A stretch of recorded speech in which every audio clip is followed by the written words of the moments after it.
வணக்கம், welcome to டிடிஆர்இ creation. இன்றைய கிளாஸில் நம்ம எந்த ஸ்டிச்சை பற்றி பார்க்க போகிறோம் அப்படின்னா சோட்டி ஸ்டிச்சு. சரிங்களா, பார்க்கலாமா? ஒரு லைன் வரைஞ்சிக்கிறீங்க.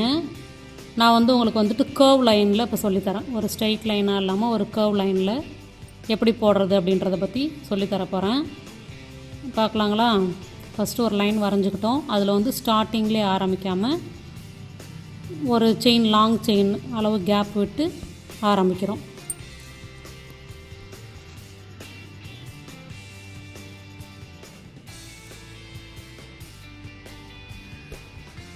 மேலே போயிட்டு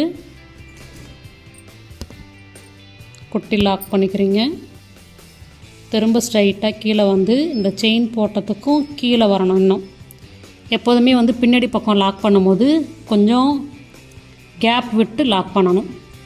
சரிங்களா?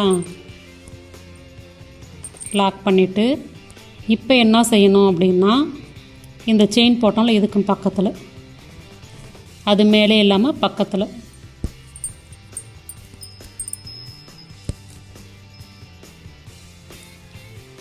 அதே ஸ்ட்ரைட் லைனில் தான் அடுத்தடுத்து போடுறது கேப் விட்டு விட்டு நம்ம போடணும்.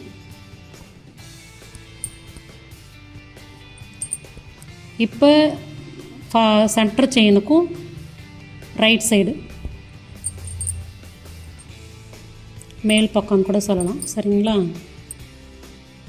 திரும்ப கீழே வரீங்க, ஒரு லாக்கு, இந்த சைடு லாக் பண்ணிட்டு தான் திருப்பணும்.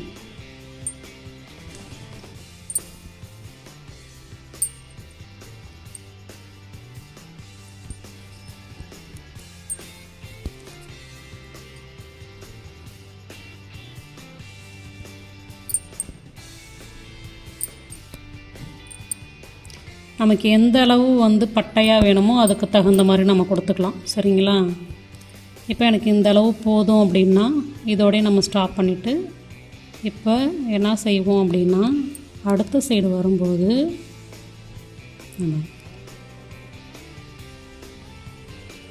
கொஞ்சம் கேப் விட்டு கீழே, இந்த பக்கம் 2 லைன், இந்த பக்கம் 2 லைன் வந்துருச்சு. இப்போ அடுத்து 3 லைன் இருக்குது இந்த சைடு. அப்போ இந்த சைடை நம்ம 3 லைனாக போட்டுக்கிறோம்.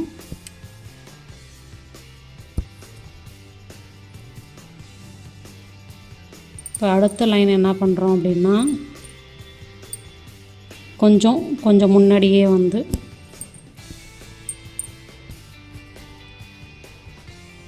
நேராக கீழே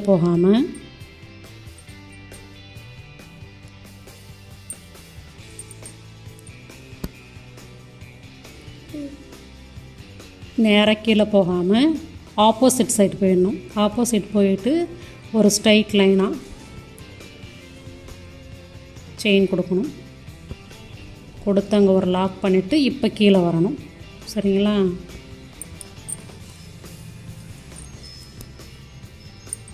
இப்போ நமக்கு ஓரளவு கொஞ்சம் மொத்தமான ஒரு லைன் கிடச்சிருச்சு. இந்த லைனை ஃபார்ம் பண்ணி நம்ம அடுத்தடுத்து போட்டுக்கிட்டே வர வேண்டியதான். ஒரு ஸ்ட்ரைட் லைன் கொடுத்து ஆப்போசிட்டில் லாக் பண்ணி திரும்ப அதே லைனில் லாக் பண்ணிக்கிறீங்க. இதுதான் சோட்டி ஸ்டிச்சுன்னு சொல்லுவாங்க. நமக்கு எந்த அளவு மொத்தம் வேணுமோ, ஒரு திக்கான ஒரு பார்டர் வேணுமோ அதுக்கு தகுந்த மாதிரி கொடுத்துட்டு அடுத்தடுத்த லைன் இது மாதிரி கிராஸ் கோடு செயின் கொடுத்துக்கிட்டே வர்றது தான் சோட்டி ஸ்டிச்சு.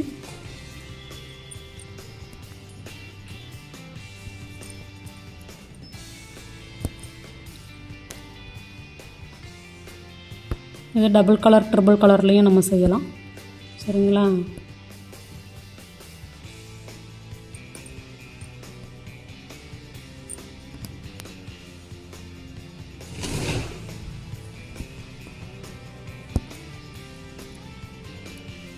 அந்த கோட்டு மேலேயே நம்ம செயின் கொடுத்துக்கிட்டே வர வேண்டியதான். இப்போ இதோட லாக் பண்ணிவிட்டு நான் அடுத்த கலரும் உங்களுக்கு போட்டு காமிக்கிறேன். இதுலேயே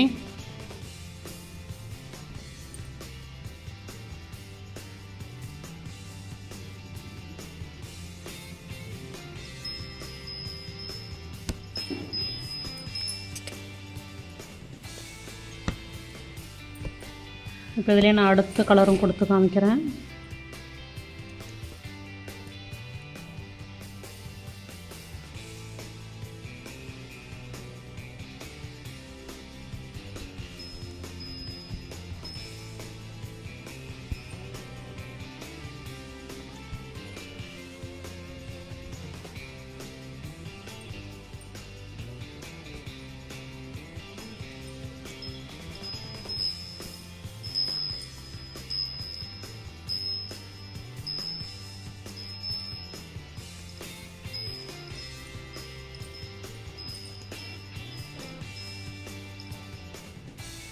இப்போ உங்களுக்கு வந்துட்டு இந்த திக்காக இருக்கிறது வந்து கொஞ்சம் தின்னாயிடுச்சு.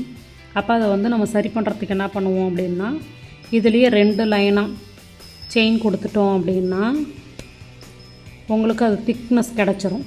கிடச்சதுக்கப்புறம் திரும்ப நம்ம வந்து அந்த சோட்டி ஸ்டிச்சு டைப்பை வந்து நம்ம இங்கே ஃபாலோ பண்ணுவோம்.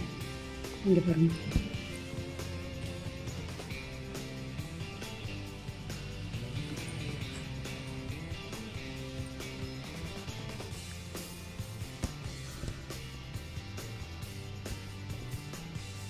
திரும்ப அந்த சைடு வந்துட்டு இங்கே லாக் பண்ணி கீழே கொண்டு வருவோம். நம்ம கோடு எந்த வளைவில் போட்டிருக்கோமோ அதே வளைவிலே நம்ம செயின் போட்டுக்கிட்டே போனோம் அப்படின்னா கரெக்டாக உங்களுக்கு வந்துடும் அந்த